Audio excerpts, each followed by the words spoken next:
former ambassador Daniel Freed joins us now with his perspective from Washington. Yeah, an extraordinary career, sir. 6 presidents thought your expertise was worth keeping. Obama, George W. Bush, Bill Clinton, George H.W. Bush, Reagan, Carter. You've been in the room, so to speak, for decades until now. What are your thoughts about not being kept around? And not just you, pretty much the top echelon of the most experienced people at the department.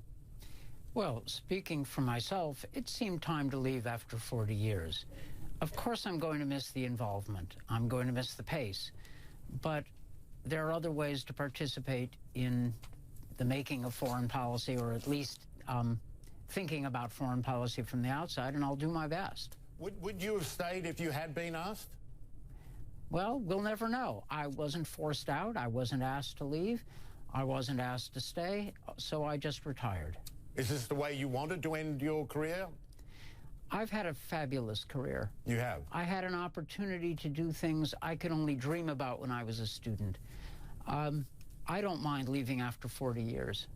It's been a wonderful ride. One thing that's standing out and causing a lot of discussion, no replacements announced. In fact, there's still no deputy for the Secretary of State. Are you concerned about the State Department you served so well for so long, those who've not just been not asked back, but positions going unfilled, not to mention the administration calling for massive cuts to the budget? Who does that help? Adversaries like Russia? Well, it is a potential problem only because the lack of a senior team in place means that the State Department and the U.S. government, that the United States, does not have a capacity it might need if something, especially if something goes wrong. And believe me, in foreign affairs, something always goes wrong. Now, this is a fixable problem. I hope that there are people in the pipeline that will come out, be nominated quickly, and that the State Department will get its A team in place. Usually, the practice, at least in the previous transfers I know well, is that people leaving are asked to stay until their successors are confirmed by the Senate. That's a good practice because you keep your some top team in place. The Trump administration is doing it in a different way, and I just hope that in a few weeks or months we'll be in a different place. And you're one of the top 4 in those positions who were not asked to stick around, and that's 150 years of institutionalized knowledge of how that place works and how diplomacy works. I wonder, what do you as a career public servant make of these claims of a so-called deep state, a group of politically motivated civil servants influencing policy from within at odds with the administration? I mean, does that carry any water with you? Well, there have been ideas that the permanent government or the entrenched bureaucracy, different epithets are used, is somehow steering things from behind the scenes. That's nonsense. That's nonsense. In the Bush administration, many Foreign Service officers were not, for partisan reasons, particularly supportive of the Bush administration, but they would have walked 100 miles barefoot through snow for Condi Rice, and they were loyal to President Bush. They put their backs into it. Under the Reagan administration, George Shultz, the Secretary of State, led us for the best Soviet policy we ever had as a nation. It's simply not true.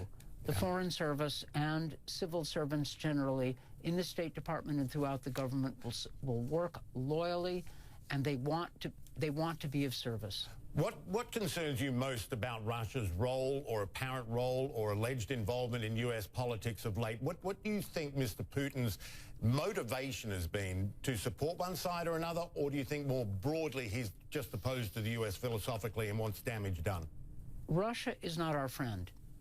They share neither our values nor our interests. And although we in the United States have been focused on Russia's role in our elections, Russia is pushing against and frankly engaging in subversion against the institutions of the West generally, not just the United States. All through Europe, Russian money, Russian levers of influence are being played to weaken the West. Now, by all means, we ought to try to find ways to cooperate with Russia if we can, but we ought to keep in mind what Russia is and what Russia is doing, and as we search for cooperation, keep our expectations under control. Now, the administration's Russia policy is under development. There were a lot of questions, and I think it's a work in progress. But by all means, let us be realistic about the Russia we've got, not the Russia we want to have. And just finally, you said that the West is at a low point, the lowest in decades. What do you mean by that, and why is that? What I meant and what I mean is that there is self-doubt within the West about the values that have brought us so much success since 1945 and since 1989. A rules-based world, a so-called liberal world order wrapped around human rights, strong institutions of the West, and working with other democracies like Japan, Australia, Canada, to set the world's agenda has been a fabulous success. Now, that vision is being doubted by many in the United States, many in Europe. And that's why I say that it's a low point in the West. We haven't had such self-doubt about ourselves, our values, and our institutions really since the 1930s. And I think it's important that those of us who think that the West is worth preserving, is worth strengthening, and should play a major role and a leading role in the 21st century need to speak out. Ambassador Daniel Fried, 40 years of service at the State Department under 6 presidents, one of many very storied careers not invited back under this administration. A wonderful career. Thank you so much for being with us. Thank you much.